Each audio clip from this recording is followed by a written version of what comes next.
पाकिस्तानच्या दहशतवादी सैन्य ठिकाणांवरची कारवाई फक्त स्थगित. येणाऱ्या दिवसात पाकिस्तानच्या हालचालीवर लक्ष ठेवणार. पंतप्रधान मोदींची पाकिस्तानला शेवटची वॉर्निंग.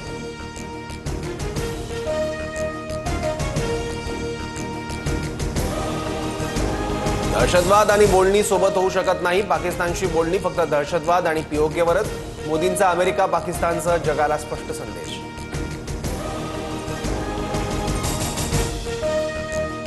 अणुबॉम्बची ब्लॅकमेलिंग भारत सहन करणार नाही. दहशतवादी आणि मदत करणाऱ्यांना एकाच नजरेतून पाहिलं जाईल. पाकिस्तानला मोदींनी ठणकावलं.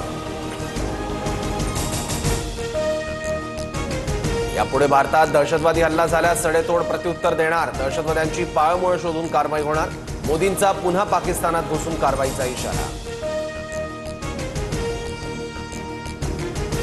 दहशतवाद्यांनी आमच्या आया बहिणींचं कुंकू पुसलं. आम्ही दहशतवाद्यांचे अड्डे उद्ध्वस्त केले. पाकिस्तानला वाचवायचं असेल तर दहशतवाद्यांवर कारवाई करावी. पंतप्रधान मोदींनी ठणकावलं.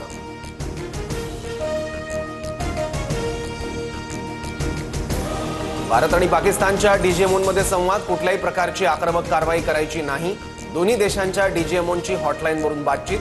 तर शस्त्रसंधीचं उल्लंघन होणार नाही. पाकिस्तानची ग्वाही.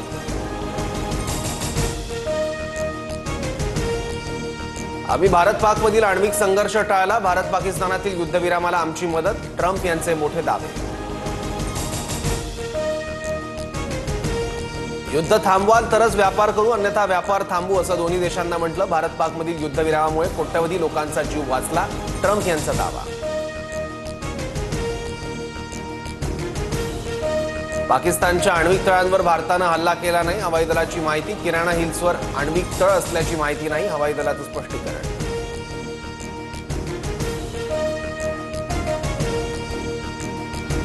आण्विक तळावरच्या हल्ल्यांमुळे पाकिस्तानात भूकंप होत असल्याची सोशल मीडियात चर्चा. न्यूक्लिअर रेडिएशन होण्याच्या भीतीनं अमेरिका आणि इजिप्तचं विमान पाकिस्तानात गेल्याच्या व्हायरल पोस्ट.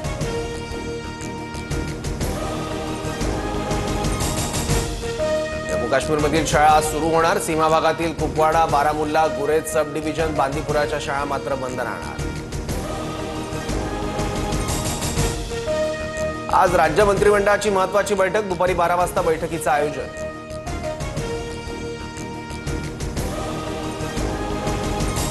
शरद पवारांनी अजितदारांसोबत सत्तेत जावं. शरद पवारांकडे अनेक आमदारांनी भूमिका मांडली. सूत्रांची माहिती.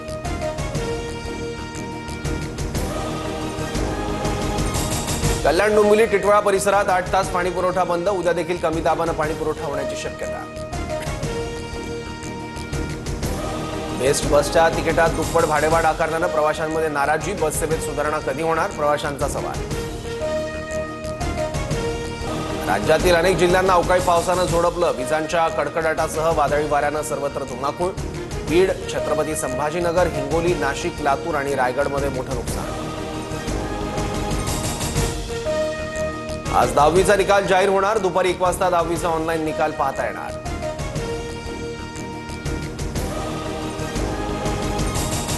जळगावच्या सराफा बाजारात सोन्याच्या दरात मोठी घट. सोन्याचा दर 93,800 रुपयांवर. मागील 48 तासात सोनं 2,800 रुपयांनी घसरलं. ग्राहकांना दिलासा.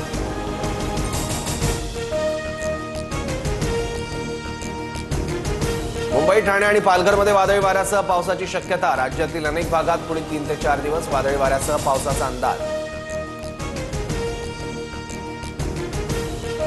आयपीएलचे उर्वरित सामने 17 मे पासून सुरू होणार. तर अंतिम सामना 3 जूनला. भारत पाक तणावाच्या पार्श्वभूमीवर स्थगित झालेला आयपीएल पुन्हा सुरू होणार.